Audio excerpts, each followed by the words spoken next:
What's up, guys? I'm back again to bring you the Red Eyes Black Dragon profile.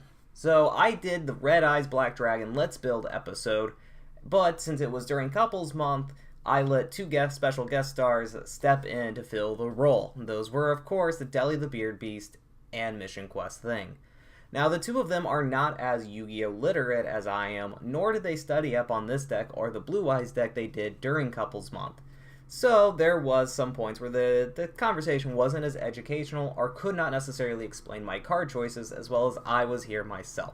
So I decided to come back and record two new deck profiles, one for each Blue Eyes and Red Eyes, to let you guys have a little bit more of my mindset on why I built these decks the way I did.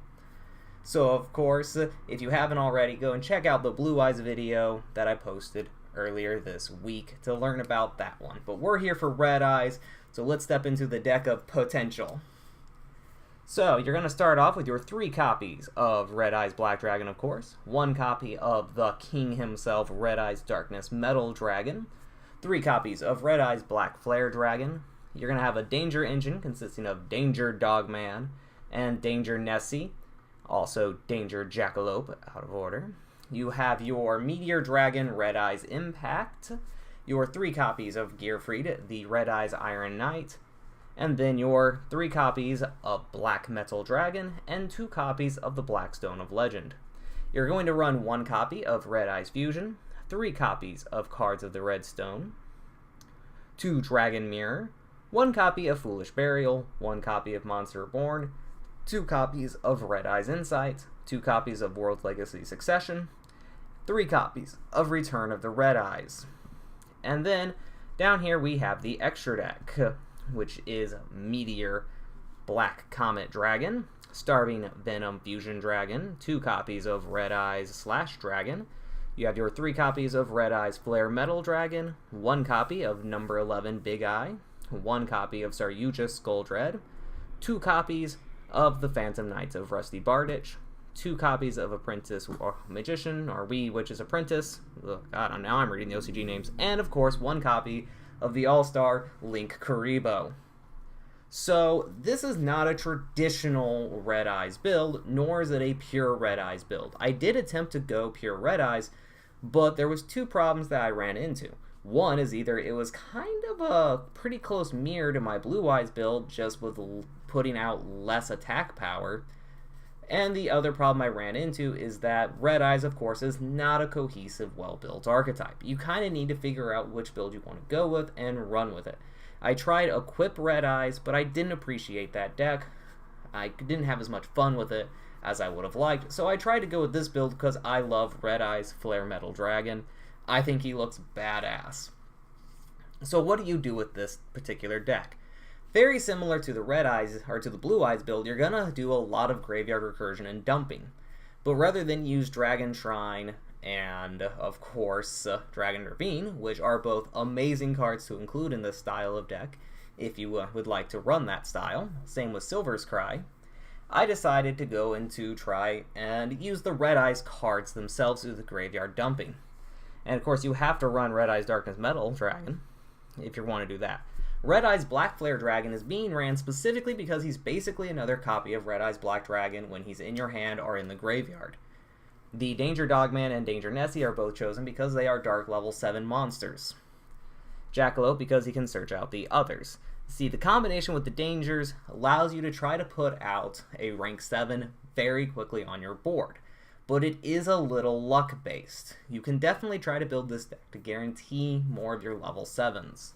That's why we're running 2 of the Blackstone of Legend, because if you activate, say, Nessie or Dogman, and are able to special summon them, and you have this in your hand, you can proceed to normal summon, use its ability to get out another Red Eyes, and instantly go into a rank 7 play. Which, unfortunately, with Galaxy Tomahawk Band, the Link Spam version of Red Eyes was no longer a viable option. The reason we're running only 1 copy of the Red Eyes Fusion is because of that damn drawback. I don't know what Konami was thinking when they put this drawback on this card. But since it is only once per turn, I decided to only run it at 1. Too many times I would draw multiples of it, or I would just see it when I really didn't want to see it, and it would just set in my hand turn after turn because I'm too busy trying to make other plays. Really, it just turned into, I need a big beater on board now, and I don't have any other plays. Boof. So that's why I cut it down to 1, and especially because you can search it using these Red Eyes Insights. You can activate the Insight, pull this kind of bricky card out of your deck, and you're setting up your graveyard for future plays, like using Dragon's Mirror. Now, something to say about this Red Eyes Impact Dragon is if you did choose to use a couple light monsters, you could sub in, instead of him, Light Pulsar. Light Pulsar is better and can special summon himself and is actually useful to the deck, since good old Black Comet only requires a level 6 Dragon type monster, not a Red Eyes level 6. Gearfried's in here for the Slash Dragons, and he's not that bad of a card if you can equip him with, say, something like Black Metal Dragon. You can equip Black Metal Dragon to him, use his effect, and then you get a level 7 on your board, and this will search out one of your Red Eyes cards from your deck, which can be extremely useful. Cards is basically draw 2 and set up your graveyard. I originally was only running 1, I ended up running 3 because I basically liked seeing the card and being able to use it. Monster Reborn is of course there to help resurrect your monsters. So these could be taken out for Silver's Cries very easily. I wanted to use Rusty Bardage and use Rusty's Bardage effect, so I thought it'd be good to run the World Legacy Successions, and they did help a bit. But Silver's Cry would just be better recursion.